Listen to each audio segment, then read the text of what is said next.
ನೋಡುವುದಕ್ಕೆ ಒಂದೇ ಥರ ಇದ್ದಾರೆ. ಹೆಸರು ಸ್ವಲ್ಪ ಅದಲು ಬದಲು ಇದೆ ಅನ್ನೋ ಕಾರಣಕ್ಕೆ ಮತದಾರರ ಪಟ್ಟಿಯಿಂದ ವ್ಯಕ್ತಿಯೊಬ್ಬರ ಹೆಸರು ಕಿತ್ತು ಹಾಕಿರುವ ಘಟನೆ ದಾವಣಗೆರೆ ನಗರದ 106 ಮತಗಟ್ಟೆ ವ್ಯಾಪ್ತಿಯಲ್ಲಿ ನಡೆದಿದೆ. ಸಚಿನ್ ರಾಯ್ಕರ್, ಸರ್ಜನ್ ರಾಯ್ಕರ್ ಇಬ್ಬರು ಅಣ್ಣ ತಮ್ಮಂದಿರು. ನೋಡೋದಕ್ಕೆ ಒಂದೇ ಥರ ಇದ್ದಾರೆ, ಆದರೆ ಒಬ್ಬರೇ 2 ಗುರುತಿನ ಚೀಟಿ ಹೊಂದಿದ್ದಾರೆ ಎಂದು BLO ಒಂದು ಹೆಸರನ್ನು ಡೆಲೀಟ್ ಮಾಡಿದ್ದಾರೆ.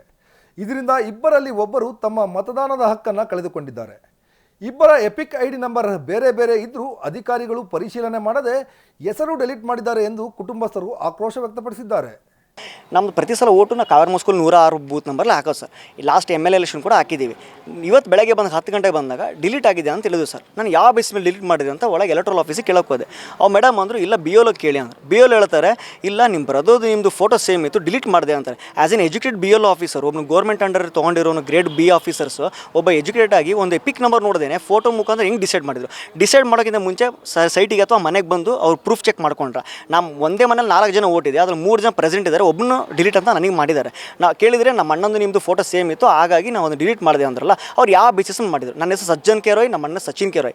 ಎಪಿಕ್ ನಂಬರ್ ಇತ್ತಲ್ಲ ಸರ್, ಎಪಿಕ್ ನಂಬರ್ ಯಾಕೆ ವೆರಿಫಿಕೇಷನ್ ಮಾಡಿಲ್ಲ ಅವರು? ಈಗ ಕೇಳಿದರೆ ಅಡ್ಜಸ್ಟ್ ಮಾಡ್ಕೊಳ್ಳಿ ಅಂತ ಹೇಳ್ತಾರೆ sir. As A BLO officer ನನಗೆ ಹೇಳ್ತಾರೆ ಎಷ್ಟೊತ್ತೈತೆ ಅಡ್ಜಸ್ಟ್ ಮಾಡ್ಕೊಂತಾರೆ. ಈಗ ಬಂದಿರತಕ್ಕಂಥ ಸೀನಿಯರ್ ಆಫೀಸರ್ ಕೂಡ ಏನು ಸೊಲ್ಯೂಷನ್ ಕೊಡಲಿಲ್ಲ ಸರ್. ನಮಗೆ ಓಟ್ ಹಾಕೋದು ನಮ್ಮ ಅಧಿಕಾರ ಸರ್. ನಮಗೆ ಇವ್ರು ಕಿತ್ಕೊಂಡು ಓಟ್ ಹಾಕ್ರಿ ಅಂತ ನಾವು ಊರು ಪ್ರಚಾರ ಮಾಡ್ಕೊಂಡು ಜಾಗೃತಿ ಮೂಡಿಸೋರು ಇಲ್ಲಿ ಬಂದು ಓಟ್ ಇಲ್ಲ ಹೋಗ್ರಿ ಅಂತ ಹೇಳಿದ್ರೆ ಏನು ಉಪಯೋಗ ಬಂದು ಸರ್? ಸೂಪರ್ ಪವರ್ಸ್ ಏನಿದೆ ಸರ್? ಇವಕ್ಕೆ ಸೂಪರ್ ಪವರ್ಸ್ ಇರಬೇಕಲ್ಲ sir. Out of the box think ಮಾಡಿ ಸರ್. ಪ್ರತಿ ಸಲ ಹೀಗೆ ಆದರೆ ಹೆಂಗೆ ಸರ್? ಈಗ ಬಂದ್ರೆ ಸೊಲ್ಯೂಷನ್ ಇಲ್ಲ ಇಮಿಡಿಯೇಟಾಗಿ. ನಿಂದಿಲ್ಲೇನಪ್ಪ ನಿಂದೇನು ಪ್ರೂಫ್ ಇದೆಯಪ್ಪ, ಆ ಪ್ರೂಫ್ ಮುಖಾಂತರ ಹಾಕಕ್ಕೆ ಕೇಳಬಹುದಲ್ಲ ಸರ್. ಯಾಕೆ ಸರ್ ಹೇಳ್ತಿಲ್ಲ ಇವರು? ನಮ್ಮ ದೇಶದ ಮತದಾರರಿಗೆ ಇವತ್ತು ನಮ್ಮ ದೇಶದ ಬಗ್ಗೆ ಎಷ್ಟೊಂದು ಅಭಿಮಾನ ಇದೆ, ಪ್ರೀತಿ ಇದೆ, ವಿಶ್ವಾಸ ಇದೆ ಏನ್ರಿ. ಇದು ರಾಜಕೀಯ ಒಂದು ಷಡ್ಯಂತ್ರ, ಇದು ರಾಜಕೀಯ ಪಿತೂರು. ಇದು 1, 2, 3 ಹಾಕೊಂಡ್ರೆ ತಡ್ಕೋಬೋದು.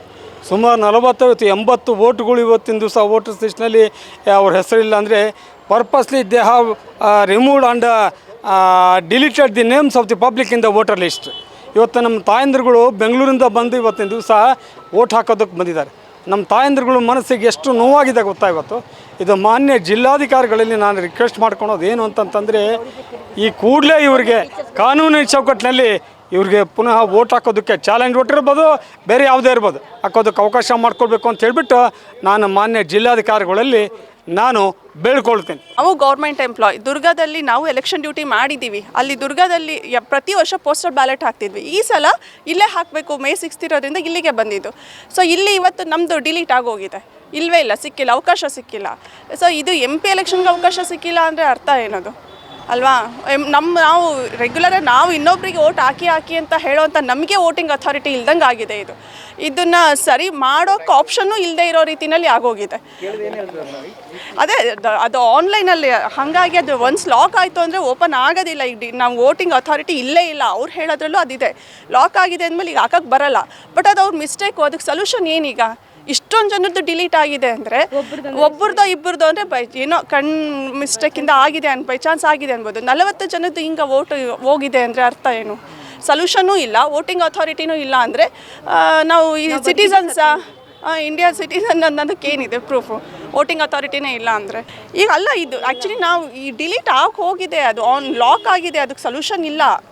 ಈಗ ಅದು ಈ ಥರ ಆಗಬಾರ್ದು. ಅದನ್ನು ಏನು ಮಾಡಬೇಕು ಅದು ಅವ್ರಿಗೆ ಬಿಟ್ಟಿದ್ದು. ಈ ಥರ ಆಗಲೇಬಾರ್ದು ಅದು ಆ್ಯಕ್ಚುಲಿ. ಈಗ ನಮಗೆ ವೋಟಿಂಗ್ ಅಥಾರಿಟಿ ಏನು ಮಾಡ್ತಾರೆ ಅದು ಅವ್ರಿಗೆ ಬಿಟ್ಟಿದ್ದು. ಅದು